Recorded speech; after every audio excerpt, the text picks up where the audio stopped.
Hola Flor, ¿cómo estás? ¿Cómo estás, Angie? Flor, ¿qué significa el feminismo para vos?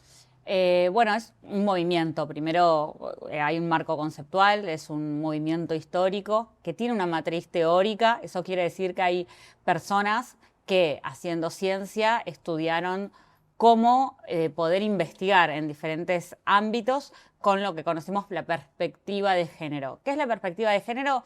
Entender que así como hay desigualdades de clases o racismo, también hay una desigualdad estructural histórica, que es básicamente la diferenciación que hay entre hombres y mujeres y cómo se comportan los distintos sistemas que estructuran nuestra sociedad en función de la condición sexogenérica de las personas.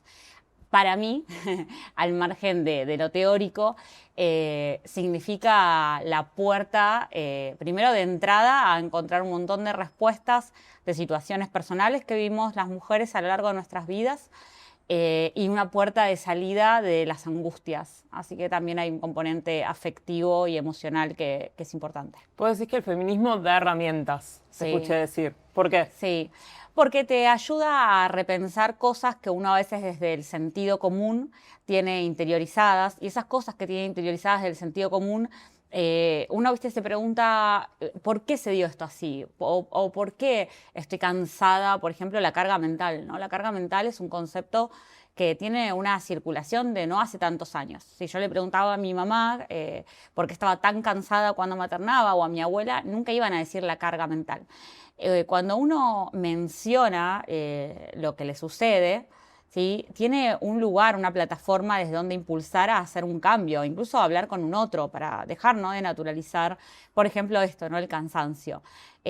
Después hay otras cosas que investiga que también son herramientas, como por ejemplo lo que le pasa a las mujeres en el sistema de salud. O sea, te lo llevo como te lo extrapolo a otro lugar, o lo que pasa con las mujeres en el tránsito. ¿Sí? O sea, ¿qué pasaba? Los autos no estaban diseñados para mujeres. Entonces, este tipo de desigualdades que se fueron descubriendo con los años, ¿qué pasa con las mujeres y la música? Las artistas en los festivales, ¿no?, que están subrepresentadas. ¿Qué pasa con las mujeres en los sistemas de poder, que también están subrepresentadas? Sí, obvio, son datos y herramientas que te dicen, che, pará, ojo, miremos acá porque acá hay algún comportamiento que nos sigue excluyendo de ciertos espacios o nos pone en situación de vulnerabilidad o peligro. Entonces, claro, sí, es una gran herramienta. ¿Quién fue tu mamá para vos?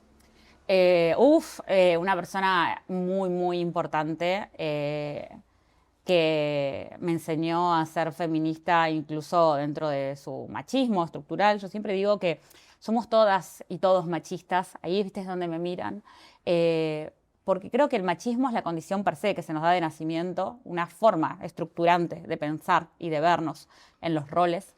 Entonces, encontrar en mi mamá, que de manera intuitiva denunciaba esas desigualdades, con más o con menos herramientas, es lo que hizo que yo a los 13 años me planteara, che, ¿por qué yo no puedo hacer lo mismo que hacen mis compañeros varones?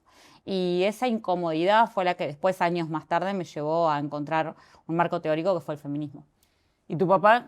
¿Quién fue en tu vida? La persona que me enseñó los machismos que existen, ¿no? Que creo que nos pasa a muchas en distintas intensidades. Mi papá no estuvo presente, fue una persona con un perfil político muy alto, eso también era como un poco disruptivo, su reputación social, que era positiva, y su reputación personal, digo, mis vivencias, que eran muy negativas. Entonces, entender la doble valoración que tienen los varones a nivel reputacional, también fue algo que me sirvió de disparador, ¿no?, para entender las desigualdades. Contame, vos hablás de la sexualidad de una manera que a mí me encanta, porque cuando las mujeres hablan de la sexualidad, un poco incomoda, ¿viste? En los contextos. Sí. No es la misma forma en que por ahí los hombres hablan o hacen los chistes y nada, o sea, se explican de una manera como muy fácilmente.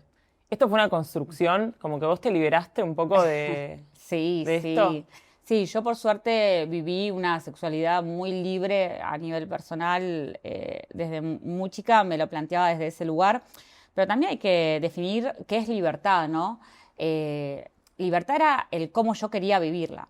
De ahí a decir, bueno, fue muy libre, no, en realidad tuvo miradas de muchísimo prejuicio y estigmatización, entonces ahí es donde se coarta un poco la libertad, pero yo trataba de atravesar esas miradas, por eso digo que fue libre. Después puedo decir que no lo fue tanto porque no tenía la información que necesitaba. Y ahí es donde empiezo a darme cuenta que a las mujeres se nos habla de un tipo de sexualidad que tenemos que experimentar, pero puertas adentro, ¿no? En esta generación, en las generaciones anteriores se vivía distinto. Y empecé a estudiar cómo se vivía antes y cómo se vive en la actualidad y cómo se vive hoy, que es distinto a cómo la viví yo también, ¿eh? ¿Y cómo se vive hoy? Y hoy creo que está todavía más exacerbado este mandato de la libertad, y siempre digo, ¿no? Las nenas, las adolescentes empiezan en sus primeros recorridos sexuales. Cuando digo sexuales no me refiero solo con un otro, me refiero a la masturbación,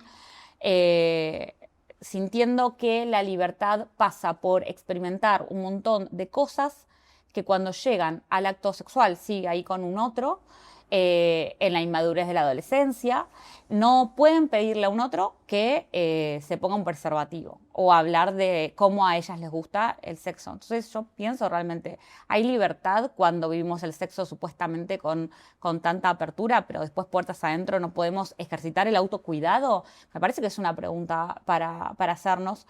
Todavía se nos educa para llegar al sexo preparadas en un montón de aspectos. Antes que a veces excitadas, preparadas para el otro. Y por supuesto que el consumo de pornografía, que cada vez está más en alza, porque está a disposición de todas y todos, sigue estructurando una erotización basada en la violencia y en la asimetría de las relaciones sexuales, en donde efectivamente hay una erotización con eso, porque se construye continuamente, no es como un cuentagotas que va ahí cayendo a poco.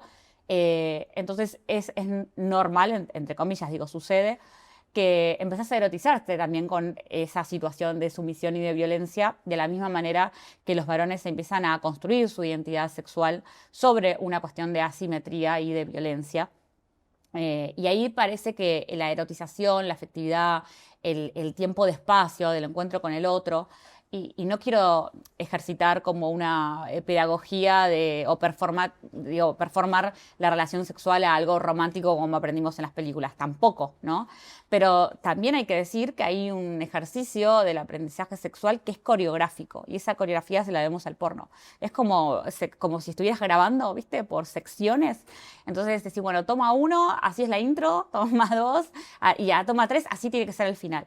Y todos terminan reproduciendo esa coreografía sexual. Entonces la experimentación también se ve coartada y ¿Recomendás tomada. que la gente vea porno, por ejemplo? No recomiendo que la gente vea porno porque el porno está diseñado sobre una industria misógina y está diseñada sobre la mirada masculina. Pero creo que sí es algo que está bien mirarlo de manera crítica, y creo que hay distintos tipos de porno, por supuesto. Por eso cuando vos me decís, recomendás que la gente vea porno, bueno, creo que lo que conocemos como el porno, no. Después, obviamente, la erotización con mirar, y todos somos un poco voyeuristas, y creo que esa cosa picante sexual también se encuentra, obviamente, en las redes, y está bueno experimentar, pero cuando me decís porno, lo primero que se me presenta es esa industria, ¿no? Entonces, Claro. a priori tengo que decir, eso no, después hay que ir descubriendo los tintes de cada uno. Y si hablamos del amor, ¿sentís que es un espacio de poder o de vulnerabilidad? Las relaciones sociales son un espacio de poder, también son un espacio de vulnerabilidad, también son un espacio de apoyo. Elegí tu propia aventura, tu propio lente para mirar las cosas. No necesariamente por hablar de una relación de poder estamos hablando de algo necesariamente negativo o coercitivo, ¿sí? En sociología, hablar de las relaciones de poder tiene que ver con, bueno, en qué cuestiones uno tiene más peso en el otro y sobre el otro. Creo que siempre hay algo del orden del peso, ¿no? Una relación simétrica creo que es una relación en donde ambos, ¿no?, van bailando en ese sub y baja emocional, que mientras se mantengan equilibrio, ¿no?, pero bajando y subiendo está bien. Pero claro, no sucede. ¿Por qué no sucede? Porque los roles de género nos llevan a estar en una situación de poder a nosotras las mujeres que lamentablemente es de vulnerabilidad, ¿no? En algún momento esa fórmula nos deja el sub y baja abajo. Total. El cansancio, la penalización económica cuando somos madres, la penalización económica por la pérdida económica y patrimonial por los tiempos de cuidado. Entonces, a donde llegan las relaciones de amor, terminan llegando a un lugar en que a nosotras nos deteriora. Nos deteriora también, y esto yendo más a lo práctico, nos deteriora también el ejercicio que tenemos que hacer con un otro de pedagogía emocional. Porque las mujeres realmente hemos trabajado, socializado, compartido, pensado estos temas con nuestras amigas. Vamos a terapia, y a 20 millones de terapias. Sí, la bruja, la vidente. La que quieras, que tiene que ver con ejercitar el autoconocimiento, lo cual me parece algo hermoso que tenemos como mujeres, pero qué necesario es que lo hagan los varones, ¿no? Se siente que hay una disparidad, que empiezan a mostrar los números, las encuestas, empiezan a mostrar las encuestas de sondeo culturales y también de comportamiento electoral, varones que están rechazando con muchísima fuerza este crecimiento de las mujeres, en el mismo momento en que se empieza a dar una caída muy abrupta que ya se venía generando, pero cada vez es más abrupta, digo, no es progresiva, de la natalidad, con lo cual no se está hablando de de una decisión dentro de lo vincular. Nos está hablando de amor, No. que haya, digo sí, nos habla de amor, que haya una caída en la natalidad. Entonces, hablando de la limitación, un limitante en cómo nos erigimos en lo vincular. Y creo que no nos estamos ayudando a pensar y a la conversación. Y eso está dañando muy fuerte los vínculos sexoafectivos, ¿no? ¿Por qué consideras que nos atrae siempre más lo que nos desestabiliza?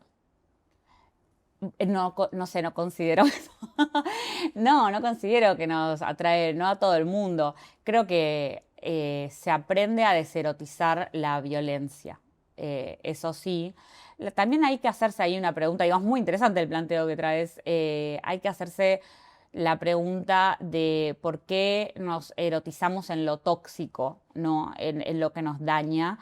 Esto lo va a responder mucho mejor un psicólogo que yo, por supuesto. No soy la persona para hablar del goce en el sentido del psicoanálisis, que un poco aborda estas obsesiones que tenemos todas y todos. Pero sí me parece muy interesante. Esta es una pregunta que me suelo hacer, sobre todo en las primeras relaciones sexoafectivas. Viste que se viven con un tipo de intensidad que es muy tóxica. No, y que siempre yo siento que dentro de los grupos de amigas es como, bueno, fue el tóxico, ¿entendés? Como que sí, claramente hay algo de eso. No, claramente hay algo de eso. Hay algo de eso que le atrae a mucha gente. Hay también una búsqueda tan linda, personal, de encontrar lo que da tranquilidad, lo que da estabilidad. Yo creo que las mujeres estamos yendo más por ese camino ahora. Por lo menos estamos buscando. No quiere decir que el otro no nos atraiga, pero quiere decir que en algún momento empezamos a elegir nuestra estabilidad emocional y económica también, porque se lleva mucho dinero. La inestabilidad emocional se lleva dinero. Inversión. Una inversión tremenda. Así que creo que estamos, no sé, capaz que soy muy optimista. ¿Vos qué decís? ¿Estamos en la era de los vínculos descartables o no? Sí. Estamos en la era de los vínculos frenéticos, ¿no? El tema del descarte que lo abordó muy bien Zygmunt Bauman en su comienzo con Amor líquido, Modernidad líquida, y ahora está como de moda Byung-Chul Yang, que también habla de los vínculos y la rapidez de los vínculos. En realidad, lo que creo, hoy escuchaba justo este término de Esther Vivas, que hablaba de que estamos en una especie de fobia de todo lo que tiene que ver con los ritmos biológicos, ¿no? Dice ella. Ella lo enfoca en el tema de la maternidad, de cómo todo lo que nos trae la maternidad es en realidad enfrentarnos a ritmos biológicos que no son compatibles con el ritmo productivo.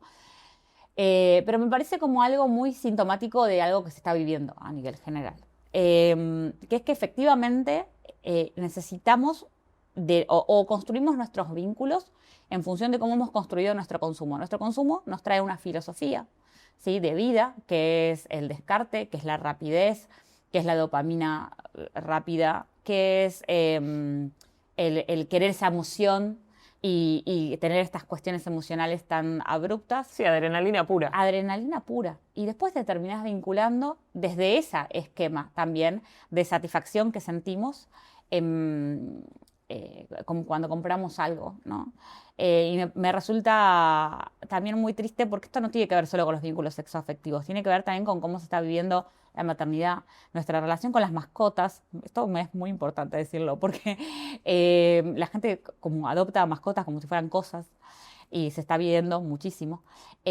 Nuestra relación, cuando hablaba de los hijos, ¿no? Esta cosa de, bueno, tengo al hijo, lo ubico como el modelo de familia, pero no hay un tiempo de encuentro con ese hijo, con esa hija, con esa charla, con el compartir, con sus cosas, las No, amistades yo creo que los también. hijos, el ejemplo más claro que podemos ver es antes las familias salían a comer para festejar o para hacer un encuentro y no veías a los chicos con las pantallas clavadas en la mesa, casi inexistentes en la mesa, porque eso es una distracción que genera que de alguna manera no estén conectados a la situación de lo que está pasando. Sí, también me ayuda a pensar los espacios comunitarios, porque nadie cría solo y es cierto que en la sobrecarga de tiempos de productivos, de respuesta que tenemos que dar a una sociedad que nos empobrece, que tenemos que trabajar un montón, es cierto que parece que se hace difícil, ¿no? Criar.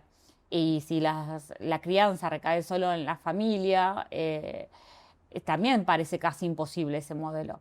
Entonces, de repente, los espacios también empiezan a no ser habitables para esas infancias. La cantidad de discusiones que hay si en un avión tienen que ir niños o no, digo, forman parte de la humanidad, no puedes excluir de esa forma. Entonces, lo que en realidad está sucediendo es que los espacios comunitarios también están dados para una individualidad, un consumo rápido y no para encontrar al otro y su modelo de vinculación, ¿no? ¿El romanticismo está muerto No, o para mutó? nada. No, como fan de los artistas mexicanos, nunca, como fan de Juan Gabriel, yo no puedo decir que, y de Sandro. Hablando de Eh, artistas mexicanos, ¿qué opinas de Nodal? bueno, no, es un caso súper agudo, por suerte salió a la luz como creo que la sociedad estuvo preparada para tomar mediáticamente el tema como corresponde con lo que está pasando con Cazzu y se está impulsando la ley Cazzu tanto en México como en Argentina, que me parece, no sé, a nivel personal como madre soltera, de las cosas más esperanzadoras que tal vez estoy atravesando en un clima que no parece tan esperanzador para los derechos de las mujeres. Y nada, opino que la justicia todavía no está a la altura de una conversación social que ya se puso sobre la mesa, sobre todo algunos aspectos de la justicia en Latinoamérica. No quiero decir mexicana porque me parece que hay un prejuicio. Yo trabajo todo el tiempo con temas en Argentina, casos en Argentina, y la verdad que se vive igual. Es un dolor que es insoportable y me parece que también es muy revelador que alguien con muchísima llegada de bancada, como puede ser Cazzu, tampoco puede contra el sistema. Y eso lo digo siempre, vos podés ser la mismísima presidenta de México y no poder contra el sistema. De hecho, la presidenta de México, o sea, este asterisco, estaba haciendo una visita pública y pasó un ciudadano y la manoseó, o sea, frente a las cámaras y demás, y es la presidenta de México. Entonces, lo que quiero decir es que la violencia estructural está tan enquistada que a las mujeres no nos alcanza con tener todo el poder del mundo. Siempre va a venir alguien a recordarnos que estamos estructuralmente en una situación de inferioridad. Vos contaste abiertamente que vos decidiste primeramente hacerte un aborto una vez que quedaste A los embarazada 16 años, sí, y luego decidiste ser madre, ujú, siendo madre soltera. sí. Eh, yo siento que muchas veces en esto de la bandera de aborto sí, aborto no, es como que la gente va a los extremos, ¿viste? No puede entender quizás que una chica a los 16 años tome esa decisión y después su cabeza o su decisión cambie. ¿Te pasó de estar en Eh, este tipo de conversaciones? no, en realidad yo no decidí ser madre sola. Nadie decide ser madre sola cuando hay un padre que decide no hacerse cargo. En realidad es eso. No es que quede embarazada por algún método. Claro. En ese sentido no sucedió eso. Pero sí decidí mi maternidad, gracias a Dios, con la convicción de que tenía la posibilidad de hacer un aborto, ¿no? Y eso es de un nivel de libertad poder elegir eso que es realmente, creo que es lo que hace que una maternidad sea deseada. Una mujer puede buscar un embarazo y no estar teniendo una maternidad deseada.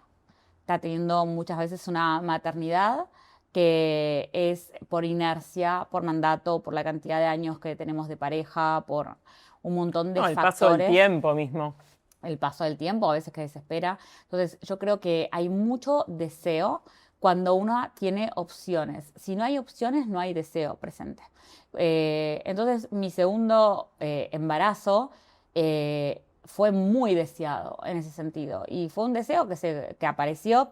Siempre tuve las ganas de ser madre y cuando la verdad que supe que iba a llevar adelante el embarazo sola, lamentablemente, eh, dije, bueno, este es mi cuerpo y esta es la vida que voy a llevar adelante, haciendo valer las cuestiones relacionadas con la justicia, eh, porque no puede ser que siga estando sobre nuestros cuerpos las consecuencias de la irresponsabilidad también de los varones, ¿no?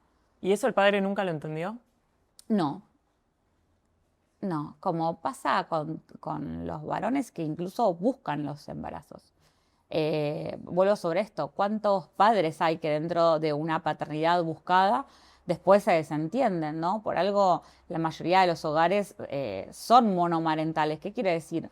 Que incluso después de la separación o del divorcio los hijos quedan a cargo de la madre y quedan económicamente y afectivamente a cargo de la madre, emocionalmente a cargo de la madre. La cantidad de padres de fines de semana o los padres de la diversión, lamentablemente, o sea, abundan. Hay una socialización en la que a los varones no se los educa para, no solo la responsabilidad, sino para sentir la afectividad que trae un hijo y aferrarse a eso, que en definitiva es lo que es más significante en nuestra vida, porque desde la prehistoria, desde el paleolítico, somos vínculos, somos narración con el otro, somos familia. Eso es lo más característico que nos hace como especie. Por años el relato fue que el ser humano era naturalmente competitivo y que había una naturalidad en nosotros que tenía que ver con la guerra. Y en realidad el ser humano es naturalmente cooperativo, porque es lo que nos ha permitido la evolución y existir. Y en eso de la cooperación está lo vincular latente. Y creo que, de hecho, muchas de las preguntas que me hiciste a hoy se reducen a volver a resignificar lo vincular como algo de las cosas más importantes de nuestra vida. Por algo estamos tan tristes, porque en la sociedad hiperconectada estamos cada vez más aislados de nosotros mismos, de nuestro sentir. Porque cuando el cerebro tiene la capacidad de procesar una emoción, nos llegó una notificación y nos interrumpió esa misma emoción o la anestesiamos. Esa anestesia que estamos viviendo es también parte de la que viven muchos varones cuando se los educa en la masculinidad que está desconectada de lo vincular. Tan desconectada que no pueden conectar sus propias prácticas personales con lo que vivieron y les dolió de niños con sus propios padres. Total. Por eso siempre el Día del Padre pongo una frase que escribí hace un par de años, que es que para mí hay valentía en ser fuente donde antes no hubo nada, ¿no? Cuando no tuviste esa fuente o esa materia prima, construirse desde cero, hay mucha valentía y mucho amor que nace de uno y de uno para con el otro.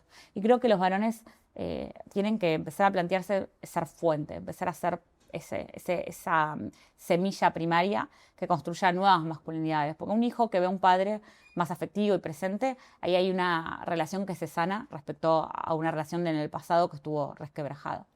Vos sos madre de varón. Madre de un varón, así es.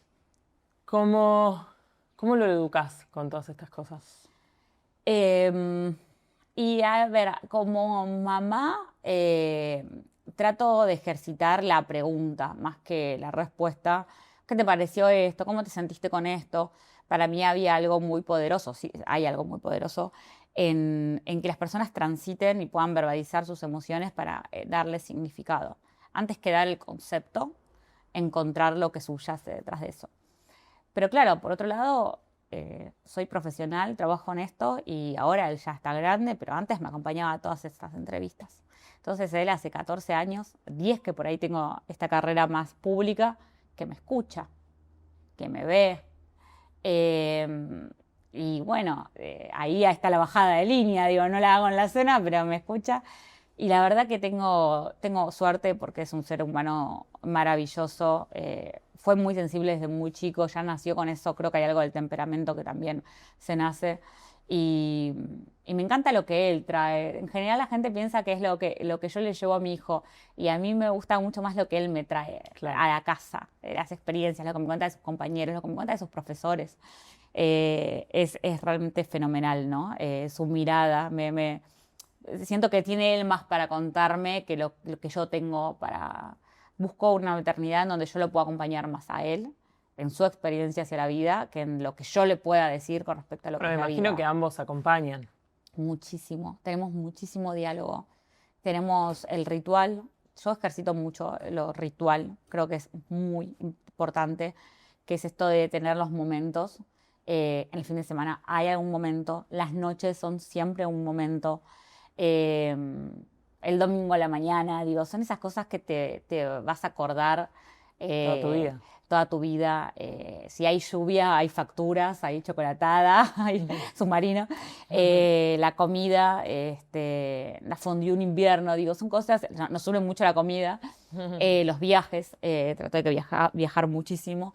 Entonces, nada, trato de ritualizar un montón de cosas, que creo que es lo que al final del día te sostiene. Flor, ¿qué consejo le darías a una madre soltera Uf, un montón. que se siente sola? Oh, eh,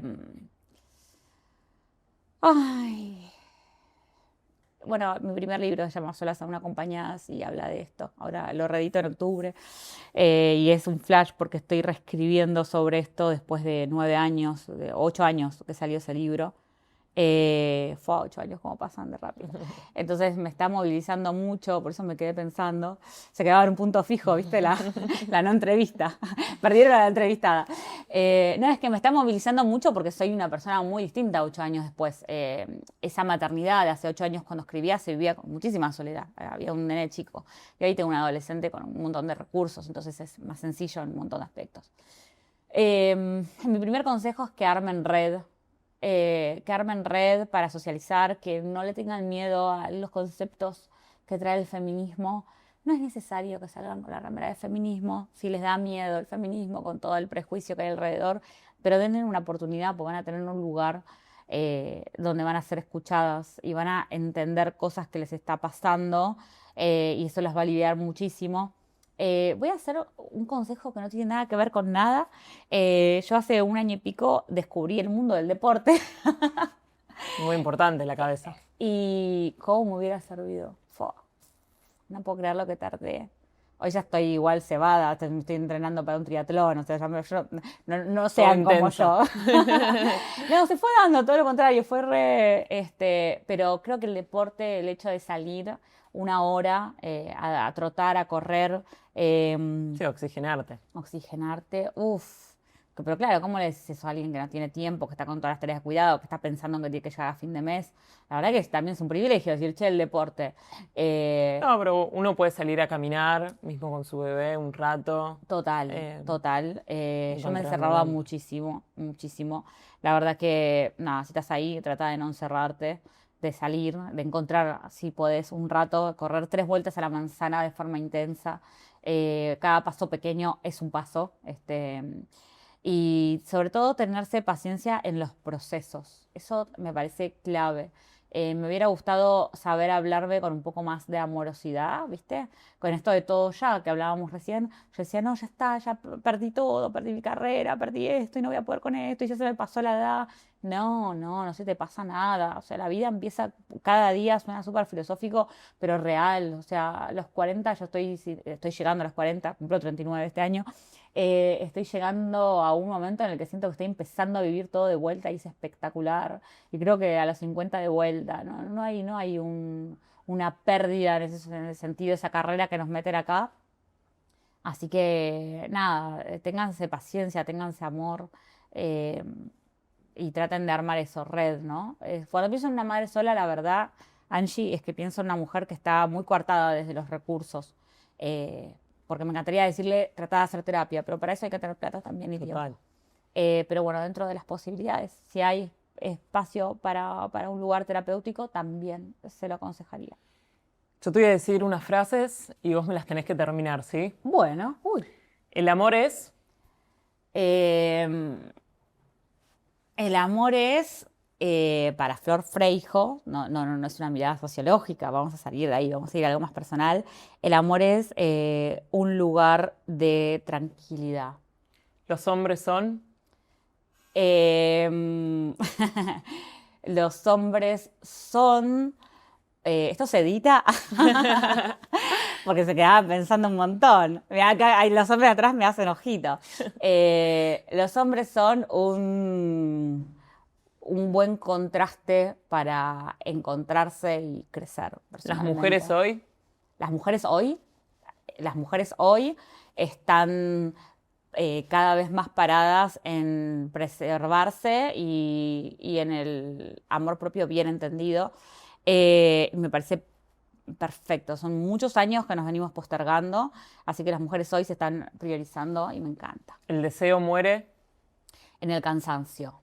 El deseo muere en el cansancio. O sea, el deseo muere en el cansancio. No lo voy a parar de decir. ¿Lo más sexy es?